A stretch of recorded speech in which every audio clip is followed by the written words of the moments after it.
اللہ کے نبی علیہ السلام آسمان سے وحی آ جاتی تو بیان کر دیتے، یہودی سوال کرتے، آپ نے کہا جواب کل دوں گا انشاءاللہ کہنا بھول گئے، وحی رک گئی۔ نبی کو نہیں پتا تھا میں نے انشاءاللہ نہ کہا تو کل وحی نہیں آئے گی۔ یہ صفحہ 484 ہے، یہی فضائل اعمال ہے۔ کہتے ہیں ہمارے ابو یزید قرطبی فرماتے ہیں جو 70,000 مرتبہ لا الہ الا اللہ پڑھ لے وہ جہنم سے بچ جاتا ہے۔ ہمارے پاس ایک نوجوان رہتا تھا جس کے بارے میں مشہور تھا کہ یہ نوجوان اس کو جنت اور جہنم کی اطلاع ہو جاتی ہے، کشف ہو جاتا ہے، غیب کی خبر پہنچ جاتی ہے۔ یہ بیٹا گنگو میں ہوتا ہے، یہ بیٹا تھانہ بھون میں ہوتا ہے، اور اس کو بیٹھے بیٹھے پتہ لگ جاتا ہے جنت میں کیا ہو رہا ہے، جہنم میں کیا ہو رہا ہے۔ ایک دن بیٹھے روٹی کھا رہے، کھاتے کھاتے چیخ مار کے رونے لگ گیا۔ ہم نے کہا روتا کیوں ہے؟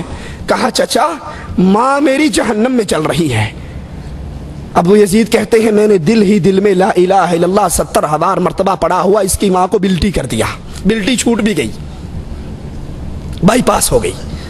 جو ہی بلٹی کی میں نے دل میں بخشا، اللہ کے علاوہ کوئی نہیں جانتا اس بخشنے کو۔ ہنسنے لگ گیا، کہا بابا پیر صاحب ماں کو جہنم سے نکال کے جنت میں بھیجا جا رہا ہے۔ یہ علم غیب جو تمہارے اس چھوکرے کو تھا، یہ علم غیب رسول اللہ کے صحابہ کو نہ تھا۔ ایک صحابی کو تیر لگا گر گئے، ساتھیوں نے کہا اس کو جنت مبارک ہو۔ آقا نے کہا تم جنت کی بات کرتے ہو، اس نے خیبر کے مال غنیمت میں سے جو 2 چادریں اٹھائی تھی، اللہ دکھا رہا ہے وہ چادریں آگ بن کے اس کو لپیٹ چکی ہیں۔ یہ علم غیب کہ جنت میں کیا ہو رہا ہے، جہنم میں کیا ہو رہا ہے، یہ اللہ کے علم میں ہے۔ اللہ چاہتا ہے اپنے نبی کو دکھا دیتا ہے۔ یہ غیب کی خبریں پیر ملا صوفی کے پاس نہیں ہوا کرتی۔ صفحہ 437 ہے، یہی فضائل اعمال ہے۔ کہتے ہیں جنید بغدادی ایک مرتبہ شیطان کو دیکھتے ہیں ننگا پھر رہا تھا۔ ان کو یا چھوکریاں نظر آتی ہیں یا بغیر داڑھی والے چھوکرے نظر آتے ہیں یا پھر شیطان آتا ہے، تیسری چوتھی چیز کوئی نہیں آتی۔ ننگا پھر رہا تھا۔ جنید نے کہا تجھے شرم نہیں آتی تو ننگا پھرتا ہے؟ کہا میں مردوں کے سامنے ننگا پھرتا ہوں، یہ کوئی مرد ہے؟ مرد تو وہ تبلیغی جماعت کی جو مسجد شنیسیہ ہے اس میں بیٹھے ہوئے ہیں، وہ اصل مرد ہیں۔ ذکر کر کر کے میرا جگر جلا دیا ہے۔ جنید اس مسجد میں گئے، دیکھا کچھ لوگ سر پہ گھٹنوں پہ سر رکھ کے مراقبہ کر رہے تھے، الا اللہ کی ضربیں مار رہے تھے۔ مجھے دیکھتے ہی فوراً بولے بغیر، جنید کے بتائے بغیر کہ میں نے کیا خواب دیکھا ہے، فوراً کہنے لگے اس شیطان کی باتوں میں نہ آ جانا، وہ شیطان تھا، ابھی بتایا نہیں کہ رات میں نے خواب میں شیطان سے ملاقات کی۔ ان بزرگوں نے دلوں میں آنے والے وسوسوں کو پہلے ہی پہچان لیا۔ محمد الرسول اللہ صلی اللہ علیہ وسلم، زہر والا کھانا رکھا جاتا ہے، یہودیہ لاتی ہے، بوٹی اٹھا کر منہ مبارک میں داخل کر لیتے ہیں۔ نبی کو اس کے دل کے وسوسوں کی اطلاع کیوں نہ ہوئی؟ نبی اس کو کیوں کھا گئے؟ نبی نے اس کو کیوں چبا لیا؟ کیوں کہا کہ اس گوشت نے، اس ران نے مجھے بول کر بتایا ہے آقا نہ کھاؤ، مجھ میں زہر ملا ہے۔ فضائل اعمال کی بربادیوں میں سے بہت بڑی بربادی علم غیب جو اللہ کی صفت تھی، ہم نے اس کو چھینا، اور چھین کے اپنے مولویوں میں کیسے بانٹا؟ یہ صفحہ 560 اسی فضائل اعمال کا۔ کہتے ہیں ہمارے جو بزرگ تھے وہ کشف کے ذریعے پہچان لیتے تھے۔ وضو کرنے والا وضو کرنے کے لیے بیٹھتا تو پھر وہ فوراً بتا دیتے کہ اے بیٹا تو نے یہ گناہ کیا ہے، تیرے پانی میں سے یہ گناہ گر رہا ہے، تو زنا کرنے سے باز آ جا، تو چوری کرنے سے باز آ جا۔ وہ ان کے وضو کے قطروں کو گرتا ہوا دیکھ کر بتا دیتے کہ اس بندے نے اللہ کے ساتھ یہ معاملہ اپنا بگاڑا ہے۔ یہ غیب کی خبر ہے، کوئی آدمی کیا کرتا ہے، لیکن کہتے ہیں ہمارے پیروں کو وضو کے گرتے ہوئے قطروں سے نظر آ جاتا ہے یہ کیا کرتا ہے۔ یہ صفحہ 96 ہے فضائل درود کا۔ ایک کہتے ہیں ہمارے، اور بڑی عجیب بات ہے، جو بھی واقعی آپ سنو گے پڑھو گے، شیعہ نہیں کبھی ذاکر کی بات سنی، آواز پئی آندی ہے وہ کوئی حوالہ نہیں دیتا، قرآن میں آیا ہے، حدیث میں آیا، آواز پہ ہی آندی ہے، پیچھوں آواز آندی ہے، وہ شیطان آواز کر رہا ہوتا ہے۔ ان صوفیوں کی بھی جتنی کتابیں پڑھو گے کہیں نہیں بتائیں گے اللہ نے کہا، رسول اللہ نے کہا، قرآن میں کہا، حدیث میں۔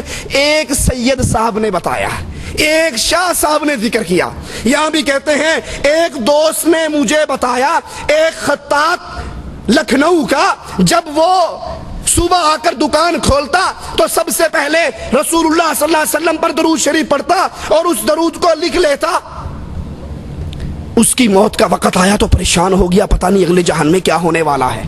ایک مجذوب بابا نکلا اور کہنے لگا بابا کیوں گھبراتا ہے، وہ جو روز درود لکھتا تھا وہ رسول اللہ کے دربار میں پیش ہو گیا، تیری نجات کا فیصلہ ہو رہا ہے۔ یہ غیب کی خبر مجذوب کو کیسے مل گئی؟ یہ کس نے بتا دیا کہ تیری بات، تیرا دستہ رسول اللہ کی عدالت میں پیش ہے اور اللہ کے نبی تیری نجات کا فیصلہ کر رہے ہیں؟ یہ غیب صرف اللہ کو علم ہے، چاہتا ہے رسولوں پہ وحی کر دیتا ہے، اور اگر نہیں چاہتا تو کئی کئی دن وحی کو روک بھی لیتا ہے۔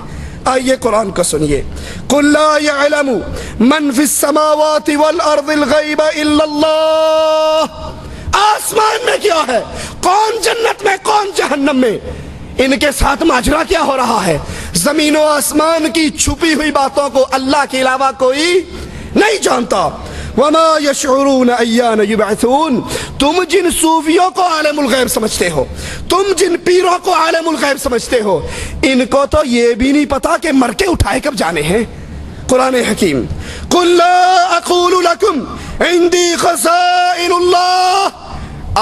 اے نبی علیہ السلام کہہ دیجئے میں نہیں کہتا میرے پاس اللہ کے خزانے، وَلَا أَعْلَمُ الْغَيْبِ، نہ یہ دعویٰ کرتا ہوں میں غیب دان ہوں، وَلَا أَقُولُ لَكُمْ إِنِّي مَلَكٌ، میں یہ دعویٰ بھی نہیں کرتا کہ میں نوری ہوں۔ اذان سے پہلے پڑھا کرو الصلاۃ والسلام علیک یا نور من نور اللہ۔ میں نہ نوری ہوں، نہ عالم غیب ہوں، نہ گنج بخش ہوں، نہ مختار کل ہوں، نہ خزانوں کا مالک ہوں، پھر ہوں کیا؟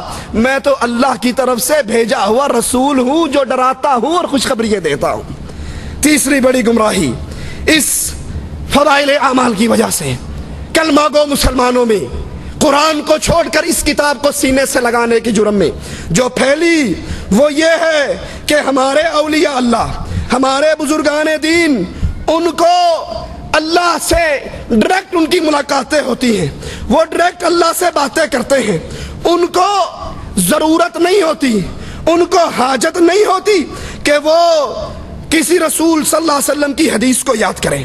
یہ ہمارے ہاتھ میں فضائل حج مولوی ذکریہ صاحب کی صفحہ 164 اور 65 کہتے ہیں ابدال میں سے ایک شخص نے خضر سے پوچھا کہ تم نے اپنے سے زیادہ مرتبے والا کوئی دیکھا؟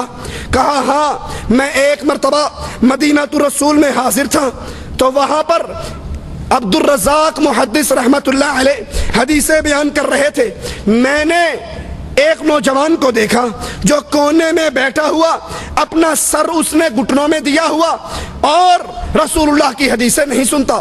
میں نے کہا کیا بات ہے، تو اللہ کے نبی کی حدیثیں کیوں نہیں سنتا؟ کہا یہاں وہ لوگ ہیں جو عبد الرزاق سے سنتے ہیں۔ کس سے سنتے ہیں؟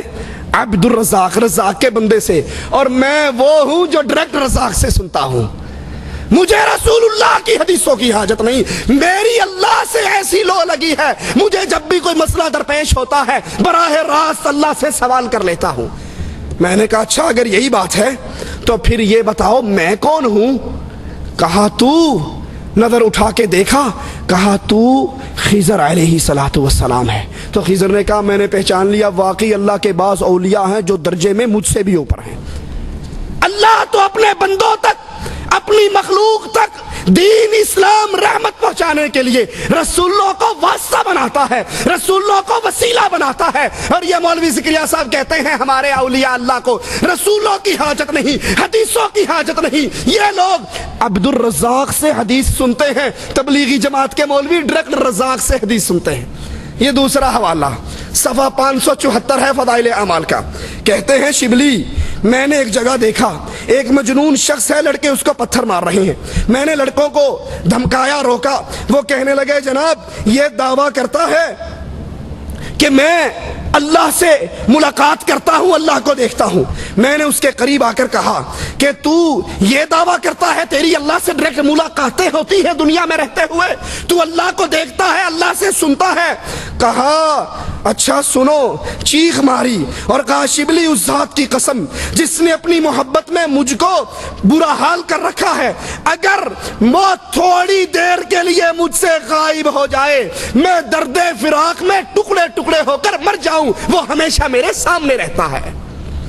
رسولوں کی حاجت نہیں، حدیثوں کی حاجت نہیں، قرآن کی حاجت نہیں، اب ڈائریکٹ ان مولویوں کی، ان صوفیوں کی اللہ سے ملاقات ہوتی ہے، وہ اللہ سے ساری باتیں پوچھ کے بتا دیتے ہیں۔ آئیے قرآن اللہ عز و جل فرماتا ہے وما کان اللہ، اور نہیں ہے اللہ عز و جل لیطلعکم علی الغیب کہ وہ تمہیں اپنے غیب کی باتیں، دین کی باتیں، قرآن کی باتیں بتائے، ولکن اللہ یجتبی من رسلہ من یشاء، وہ جب تمہیں دین پہنچانا چاہتا ہے اپنے رسول منتخب کر کے ان پہ وحی اتارتا ہے، ان پہ قرآن اتارتا ہے، ان پہ قرآن کی شرح اتارتا ہے۔ فآمنوا باللہ ورسلہ، تم اللہ پر ایمان لاؤ، لیکن اللہ پہ ایمان لانے کا ذریعہ کیا ہے؟ ورسلی، اس کے رسولوں پر ایمان لے آؤ، ڈائریکٹ تمہاری اللہ سے ملاقاتیں نہیں ہو سکتی۔